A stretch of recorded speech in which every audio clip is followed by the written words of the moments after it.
అరుణాచలంలో దర్శనం అది పూర్తయిపోయి గిరి ప్రదక్షిణ అయిపోయాక నెక్స్ట్ డే మార్నింగే మేమైతే తిరుక్కావూర్ అనే తమిళనాడులోనే ఇది అరుణాచలానికి 270 కిలోమీటర్ల దూరంలో ఉందన్నమాట. గర్భరక్షాంబిక అమ్మవారి టెంపుల్ అని, ఇది కూడా చాలా ఫేమస్. మేము అక్కడికైతే మార్నింగ్ బయలుదేరాం. మాకైతే 4 hours అలా పట్టింది.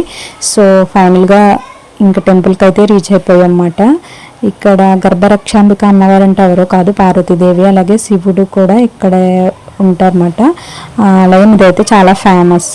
సో అమ్మవారికి అయ్యవారికి సంబంధించిన పూజా సామాన్లు అయితే ఇక్కడ ఎంట్రన్స్లోనే అమ్ముతారు. అవి కూడా తీసుకుని ఇంక లోపలికి అయితే వెళ్ళామన్నమాట. మనకి దానిలోనే ఇక్కడ దీపాలు అవి వెలిగించాలన్నమాట. దానికి కూడా టికెట్ కౌంటర్ దగ్గర మేము మనీ అది పే చేసాము. స్వామివారి దగ్గర 2 దీపాలు, అలాగే అమ్మవారి దగ్గర 9 దీపాలు అయితే వెలిగిస్తారన్నమాట.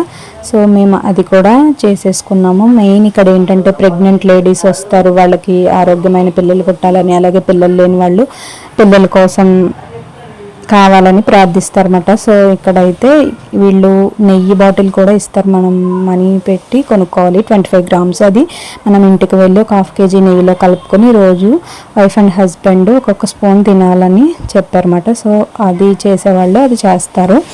నెయ్యి కూడా పర్చేజ్ చేసుకుంటారన్నమాట. మేము ఇంకెక్కడ స్వామివారిని దర్శించుకున్న తర్వాత అమ్మవారిని కూడా దర్శించుకున్నాం. మళ్ళీ ఇక్కడికి పిల్లలు పుట్టిన తర్వాత వాళ్ళు తీసుకొచ్చి ఇక్కడ ఉయ్యాలు ఉంటుంది, దానిలో కూడా వేస్తారన్నమాట. ఈ వీడియో నచ్చితే కనుక లైక్ చేసి షేర్ చేసి తప్పకుండా సబ్స్క్రైబ్ చేయండి. అలాగే మీ ఫ్రెండ్స్ రిలేటివ్స్ కూడా షేర్ చేసేయండి.